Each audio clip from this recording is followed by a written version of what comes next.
This innocent woman was brutally tortured and murdered by her so-called friends. My name's Emma and I'd like to tell you the case of Jennifer Daugherty.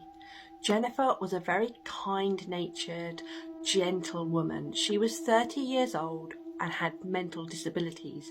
This meant that cognitively she was behind with her peers. She had the cognitive ability of around a 12 to 14-year-old. She didn't let this hold her back though, and she often got the bus by herself into Greensburg, Pennsylvania. She would go to dentist appointments, the shops.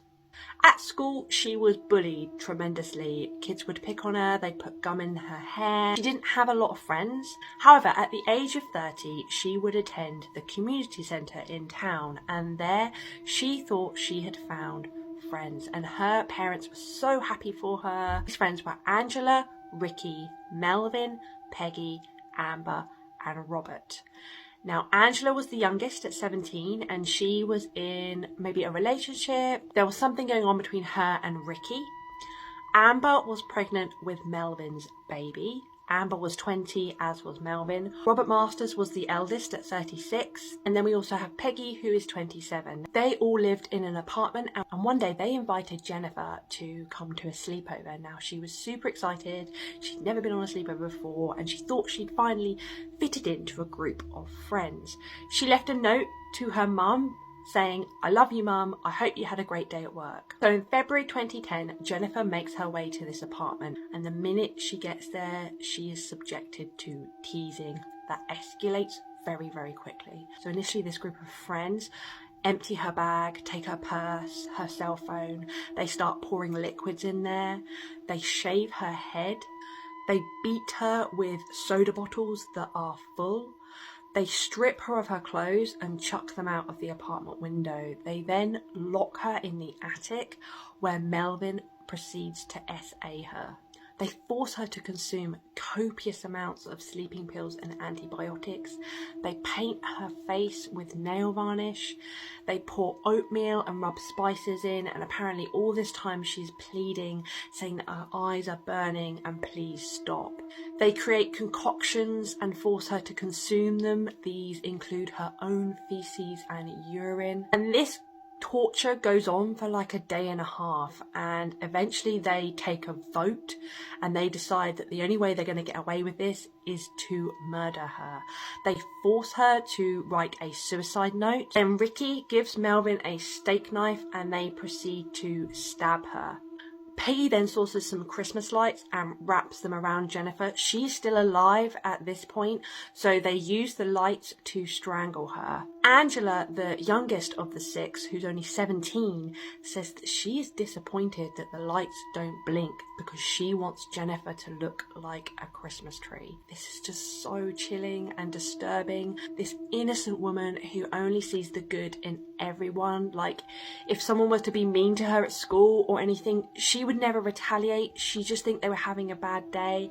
Her parents say that there wasn't a mean bone in her body. They then proceed to put her body in a garbage can and leave her in the parking lot of a school. She is then discovered by a local truck driver. So why the hell did the Greensburg Six do this to such an innocent woman who trusted them so much and was meant to be their friend? In essence, Angela, who was in this kind of relationship with Ricky, was jealous of Jennifer. Apparently when they all got together, Ricky would flirt with Jennifer, and supposedly she heard him on a phone call saying to Jennifer that he loved her. Ricky did later admit under questioning that he did have feelings for Jennifer. So Angela, with her jealous feelings, goes to Amber and they create this plan that involves all the others. Now, although Angela created this plan, the others went along with it very willingly and participated. I'm going to now tell you the backstory to some of these perpetrators. So we have Melvin Knight. He's 20 years old. His dad was a drug addict, and at the age of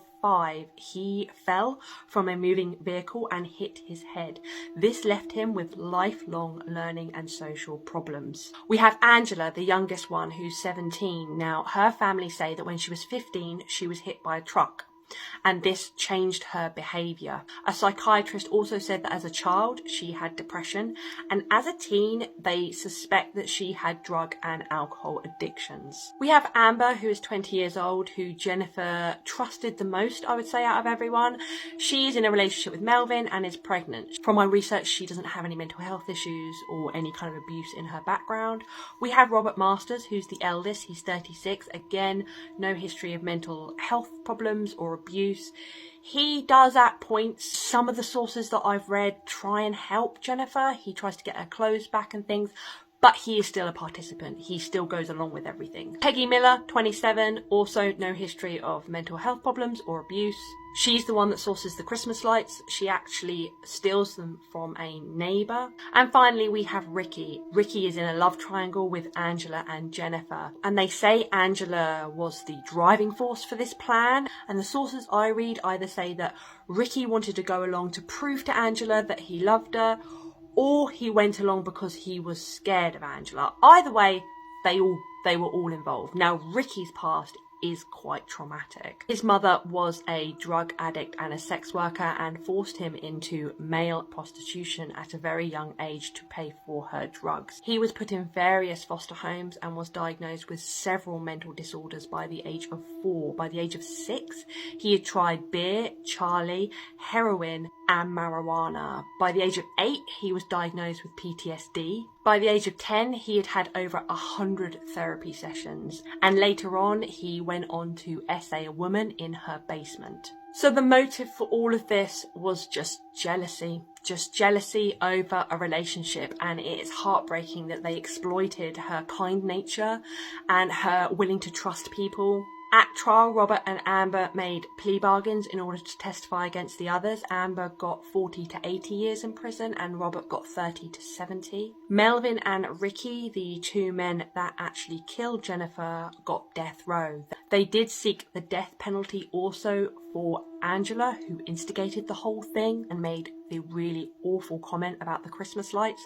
However, at the time she was only 17, she was a minor, so they couldn't get the death penalty, so she got life without parole. However, she appealed it, and in 2022 this was reduced to 70 years. When the trial was all going on and Angela was in custody, a cellmate said that she was jumping up and down on the bed, excited to be on the news. And finally, Peggy Miller, she got 35 to 74 years. As far as I know, and from my research, the only one that has actually expressed real remorse is Amber, to which the family have just responded that she should be.